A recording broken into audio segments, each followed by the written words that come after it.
Hello दोस्तों, dictation start होगी 3 second बाद।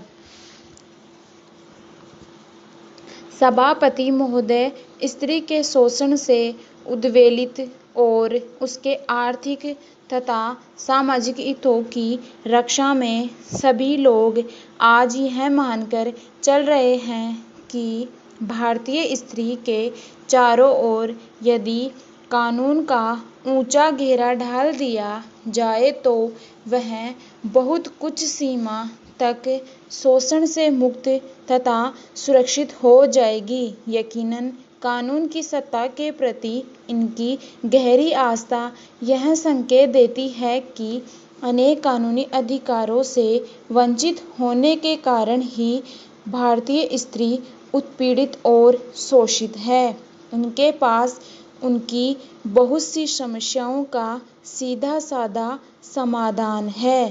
कानून के रामबाणों का निर्माण इन रामबाणों के हाथ में आते ही भारतीय स्त्री सबल और सक्षम हो जाएगी।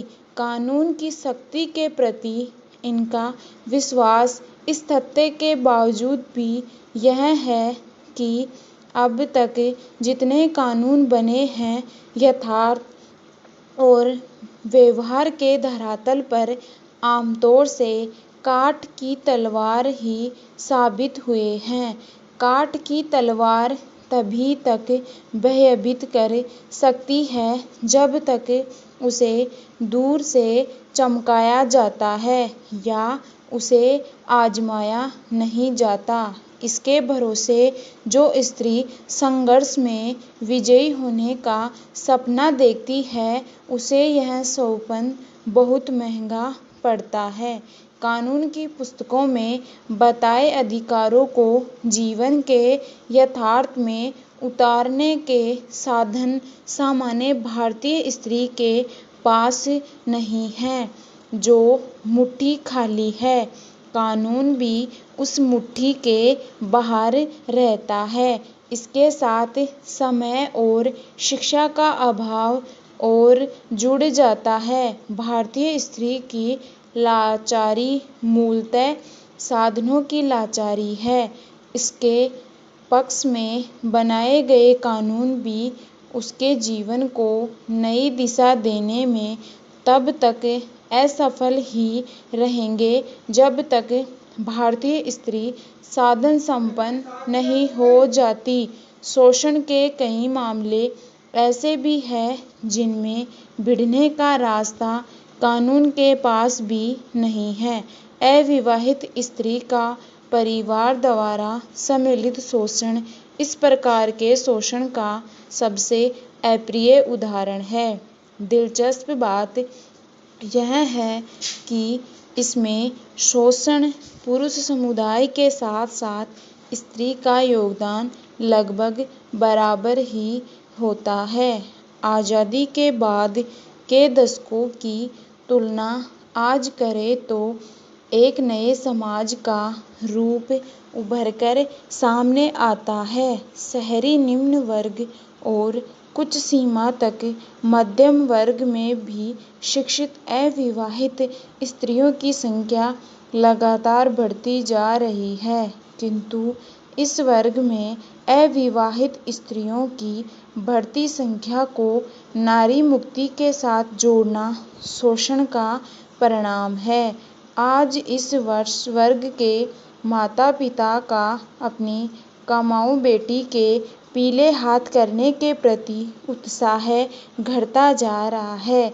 वे उसे हर तरह से अविवाहित रहने को प्रेरित करते हैं। जहाँ प्रेरणा पर्याप्त नहीं होती वहाँ युक्तियाँ भिड़ाकर उसे अविवाहित रखा जाता है। हालांकि बहुत सी लड़कियों ने खुद अविवाहित रहना एक जीवनशैली के रूप में चुना है और अपने रहने के लिए एक अलग ठिकाना भी बनाती है। पेराचेंज सभापति महोदय, इस कारण परिवार वाले उस पर हावी नहीं हो पाते। ऐसी अविवाहित स्त्री अपने आचरण की संहिता भी स्वयं पढ़ती है। यहाँ केवल उन अविवाहित स्त्रियों की ओर संकेत किया जा रहा है जिनको परिवार ने किसी स्वार्थवश किसी भी प्रकार के जीवन का चुनाव करने का अवसर नहीं दिया है, जो माँ बाप द्वारा तय किए गए जीवन को ही जीने को मजबूर है। बहुत से अभिभावक सामाजिक रूप से काफ़ी प्रगतिशील हो गए हैं।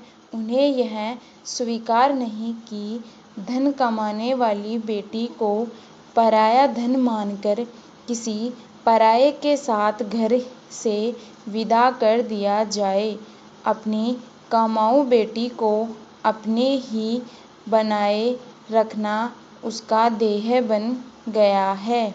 इस ध्येय तक पहुँचने के लिए वे प्रशंसा बाणों का सहारा भी लेते हैं।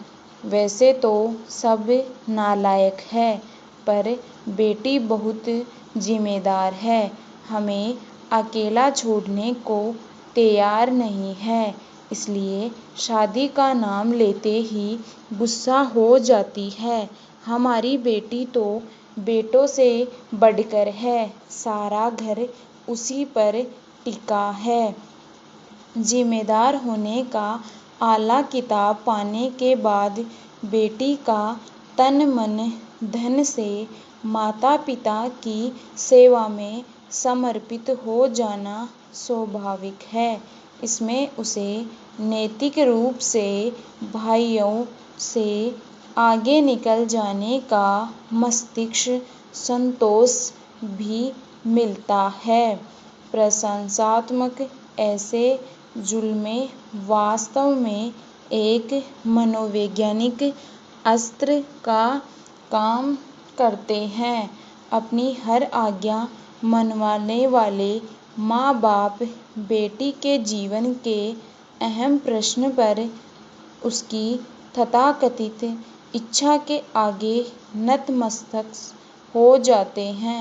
बेटी की ऐसी इच्छा में उन्हें विरोध की गंध नहीं आती, अतः ऐसे में किसी प्रतिवाद या बहसरना का प्रश्न नहीं उठता है। इस विद्रोह को जग जाहिर करके वे एक गहरे गौरव का अनुभव करते हैं।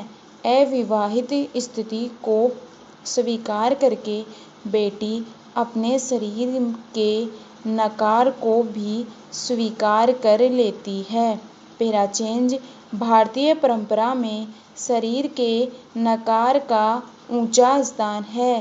शरीर का यही नकार संतों की सबसे बड़ी पहचान है। संतों का अनुसरण करके बेटी माँ बाप का यश बढ़ा देती है। विवाह के लिए बेटी की अनिच्छा के सार्वजनिक प्रचार के पीछे एक विशेष उद्देश्य छिपा रहता है। माता पिता का अपनी सार्वजनिक आलोचना से बचाने उन्हें इस बात का भी पूरा भरोसा है कि उनके सार्वजनिक प्रचार के प्रतिवाद में बेटी अपने होठ नहीं खोलेगी। खुलकर शादी की इच्छा व्यक्त करना इस वर्ग की शहरी लड़कियों के लिए भी उतना ही लज्जाजनक बात है जितनी गाँव में रहने वाली लड़कियों के लिए है। विवाहित स्त्री का गौरव यदि पतिव्रता होने में है, तो अविवाहित स्त्री का परिवारव्रता होना ठहरा दिया जाता है। परिवारव्रता को अपना आचरण किन नियमों के अनुसार ढालना चाहिए, ये सब माता पिता द्वारा रचित आचार संहिता में विस्तार से दर्ज कर दिया जाता है। जैसे पतिव्रता पर पुरुषों पर दृष्टि नहीं डालती, वैसे ही परिवारव्रता परिवार से परे पुरुषों को कोसों दूर रखने को बाध्य हैं। फिर स्टॉप